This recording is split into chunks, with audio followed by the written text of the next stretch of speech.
वो कुछ भी बहाना ढूंढ लेते हैं, जिनको भाग कर जाना है वो एक बहाना ढूंढता है। आप ठीक है, आप चले गए हैं तो आप बहाने मत बताइए, आप काम करिए। मंत्री हो आप, मंत्री का काम करिए। अभी मंत्री नहीं हो, मुझे मालूम नहीं आप मंत्री रहेगा या नहीं रहेंगे। सर, आदित्य ठाकरे जी को छोड़ के बाकी 14 एमएलए जो है आपके साथ, उनको डिस्क्वालिफिकेशन का नोटिस शिंदे कैंप की तरफ से दिया गया है सर, उस पर क्या कहें? नहीं ठीक है, देने तो ये एक लीगल प्रोसेस होता है। आदित्य ठाकरे जी को छोड़कर क्यों मुझे पता नहीं। वो कह रहे हैं कि बाला साहब की रिस्पेक्ट करते हुए उन्हें नहीं दिया, बाकी सबको इसलिए दिया। जो 14 है वो भी बाला साहब ठाकरे के ही चेले और शिवसैनिक है। सर, कल एक चीज सर, कालचं तुम्ही मुख्यमंत्र्यांचं भाषण ऐकलं का? आणि त्या भाषणाच्या नंतर तुमची प्रतिक्रिया काय? कारण की अनेकांनी भाषणावर चांगल्या प्रतिक्रिया दिल्या होत्या. नाही बघा, भाषणाबद्दल काय बोलत? त्यांचं भाषण चांगलं झालं असेल. मी दिल्लीला होतो, मी प्रवासात होतो, मी ऐकले नाही, मी वाचलं आता. मुख्यमंत्री जेव्हा विश्वासदर्शक ठराव जिंकतात तेव्हा त्यांना आपल्या भूमिका मांडाव्या लागतात. मुळात त्यांनी ही राज्याची भूमिका न मांडता मी पक्ष का सोडला याच्यावर ते खुलासे देत होते.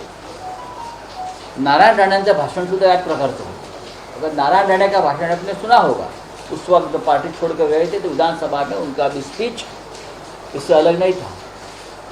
छगन भुजबळांचं भाषण जर आपण ऐकलं असेल ते सुद्धा ह्याच पद्धतीचं.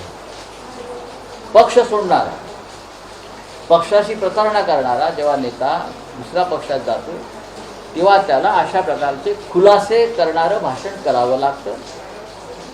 लोकांच्या भावनांना हात घालणारं भाषण करावं लागतं की माझंच कसं बरोबर आहे आणि माझ्या इथे कसा अन्याय झाला हे सतत त्यांना वारंवार सांगावं लागतं. त्या पद्धतीनं त्याने एक उत्तम भाषण केलं. 200 आमदार निवडून आणू आम्ही, 200च्या पुढे आम्ही 200 आमदार निवडून आणू. जे कोण बोलतात की आम्हाला पाडणार तर मी स्वतः यांची सगळ्याची जबाबदारी घेतो. चांगली गोष्ट आहे. मुख्यमंत्र्यांनी त्यांची जबाबदारी घेतली असेल तर आनंद आहे. हा शेवटी ती त्यांची लायबिलिटी आहे. त्यांच्याबरोबर लोक गेले, त्याच्यावरती आम्ही कशाकरता उत्तर द्यावं? आम्ही सांगू की आम्ही शिवसेना म्हणून 100च्या वर जागा आम्ही निवडून आणू. याची आता ताकद आम्हाला कळलेली आहे. लोकांमध्ये ज्या प्रकारचा उत्साह दिसतोय मला, ज्या प्रकारची प्रेरणा आणि ऊर्जा दिसते, ज्या प्रकारची चीड दिसते, ते पाहता महाराष्ट्रामध्ये शिवसेना बरं का ही 100च्या वर जागा जिंकेल असं आज मला वातावरण दिसतं आहे. कोणी पक्षातून काही आमदार किंवा काही खासदार सोडून गेले किंवा जाणार असतील म्हणून मतदार गेला, शिवसेनेचा सहानुभूतीदार गेला, बाळासाहेब ठाकरे यांना मानणारा मोठा वर्ग गेला असं होत नाही. तुम्ही बाळासाहेबांच्या स्मारकावर गेलात किंवा अन्य कुठे गेलात, शिवाजी महाराजांच्या चरणी लीन झाला, तरीसुद्धा इतिहासामध्ये आपली नोंद वेगळ्या पद्धतीनं होईल. आपण आपल्या भूमिका वेगळ्या पद्धतीनं पक्षात मांडू शकत होता. आम्ही सगळे आपल्याशी वारंवार चर्चा करत होतो. काही ज्याला कम्युनिकेशन गॅप म्हणतो अशा पद्धतीचं गॅप राहिली असेल तरीही मार्ग निघत होता. आपण जेव्हा बाहेर होता तेव्हाही उद्धव ठाकरे आपल्याशी बोलत होते. आम्ही सगळ्या आमदारांशी बोलत होतो. काल तर एक आमदार गेले तेव्हा आश्चर्यच वाटलं. आदल्या दिवशी रडत होते ते त्यांच्या मतदारसंघात जाऊन. ज्या प्रकारे त्यांचं लोकांनी स्वागत केलं हिंगोलीमध्ये आणि त्यांच्या डोळ्यात अश्रुधारा वाहू लागल्या एक निष्ठावान म्हणून. आता अशा लोकांकडून तुम्ही काय अपेक्षा करणार? अशा लोकांना जनता आणि मतदार पुन्हा उभं करणार नाही हे मी तुम्हाला खात्रीनं सांगतो. मी अत्यंत सौम्य भाषेत सांगतो. माझ्या भाषेविषयी फार आक्षेप आहे, पण माझ्या संपूर्ण भाषणामध्ये आपण पाहिलं असेल, माझ्या या निवेदनामध्ये मी कोणतं चुकीचं वाक्य बोलतो? सर, हिंसा में जानना चाहेंगे, 200 सीट जीतने की बात कर रहे हैं मुख्यमंत्री कौन? ये 200 सीट जीतने की बात ये नहीं, दिल्ली वाले कर रहे हैं. यहाँ क्या होगा? शिवसेना को भी पूरा विश्वास है. कल उद्धव ठाकरे साहब ने कहा है आप अभी मिड टर्म पोल लीजिए, हम लड़ने के लिए तैयार हैं. क्या आप तैयार हैं? हम तैयार हैं. चलो जनता के बीच जाएंगे, जनता के न्यायालय में जाएंगे. हमको पूरा विश्वास है अगर अभी चुनाव होता है तो 100 से भी ज़्यादा सीटें हम जीत कर विधानसभा में आने की हिम्मत, ताकत हमारे में है. क्योंकि हमें मालूम है हम असली है. ये बाला साहब ठाकरे जी की शिवसेना है. या और किसी की शिवसेना नहीं हो सकती।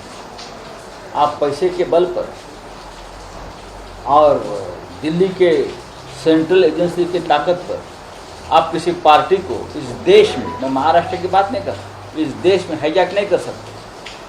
ममता जी ने जो कहा है ना, सिर्फ पैसा नहीं मिला है और भी कुछ मिला है, ये और भी कुछ में बहुत बड़ा रहस्य छुपा है और जल्दी वो रहस्य सामने आ सर, जाए। आप सर, बाळासाहेबांचा- लगातार बातचीत हिंदू हो रही थी डॉक्टरांचा- एमएलए के साथ। कल आदित्य ठाकरे और प्रकाश सुर्वे जी का आमना सामना हुआ, एक इमोशनल मोमेंट था और आदित्य ठाकरे जी ने फिर एक बार कहा कि आपसे उम्मीद है कि आप वापस आएंगे। सर, उस अभी पे- भी हम उम्मीद रखते हैं, अगर किसी को गुमराह कर फंसा कर फुसला कर लेके गए तो अभी भी उम्मीद है हमको कि जल्दी ही लोग वापस आ जाएंगे, उनका जो भ्रम है वो दूर हो जाएगा। क्यों नहीं, हमारे लोग हैं ये सब, आ जाएंगे। सुबह का भूला शाम को लौट आए तो उसे भूला नहीं कहते। ये भूले बिखरे जो लोग हैं आ जाएंगे। चलो धन्यवाद। सर, बाळासाहेबांनी हिंदुत्व विचार म्हणून भाजपची युती केली आहे असं एकनाथ शिंदे म्हणतात। थोडा हो. सर, त्यांनी अनेक बाळासाहेबांची वक्तव्य सांगितली आणि कशा प्रकारे बाळासाहेबांची हिंदुत्व आम्ही पुढे वक्तव्य, घेऊन बाळासाहेबांबरोबर मी सलग 30 वर्ष काम केलेला माणूस आहे. सामनाचा संपादक म्हणून बोल, हा जवळून त्यांच्या चरणाशी बसून 30 वर्ष काम केलं आहे मी. तर बाळासाहेबांची वक्तव्य, बाळासाहेबांच्या भूमिका या सोयीनुसार कोणी सांगू नये. आम्हाला माहिती आहे बाळासाहेब ठाकरे काय होते. नारायण राणे गेल्या तेव्हा बाळासाहेबांची काय भूमिका होती, छगन भुजबळ गेले तेव्हा बाळासाहेबांची काय भूमिका होती, तीच भूमिका आताही त्यांनी ठेवली आहे. तर ते व्हीप त्यांच्या विरोधात भाषणामध्ये मतदानामुळे आपल्यावर 14 लोकांना नोटीस नोटीस दिली. दिली, 14 आमदारांना नोटीस दिली. व्हीप विरोधात मतदानामुळे बेकायदेशीर व्हीप आहे. शिवसेना हा मूळ पक्ष आहे, त्या मूळ पक्षाचा व्हीपच कायदेशीरदृष्ट्या लागू होतो. कोणी जर बाहेर फुटले असतील, त्यांची संख्या किती असो, त्यांच्या व्हीपला कायदेशीरदृष्ट्या घटनेनुसार काही किंमत नाही. जर पीठासीन अधिकारी जे आता बसवले गेलेले आहेत, त्यांनी जर अशा प्रकारे कायद्याची मोडतोड करून आमच्या लोकांवरती कारवाई करण्याचं त्यांनी काय कारण शोधलं, तर त्यांनी आपली वकिलीची सनद आहे ना ती परत करावी, कायदा पाहावा. नमस्कार, मैं हूं मानक गुप्ता। अगर आपको हमारा ये वीडियो पसंद आया हो तो इसे लाइक और शेयर जरूर करें और हाँ, हमें सब्सक्राइब और फॉलो करना ना भूलें ताकि आप देश और दुनिया की कोई खबर मिस ना करें। तो जुड़े रहिए हमारे साथ और देखते रहिए News 24।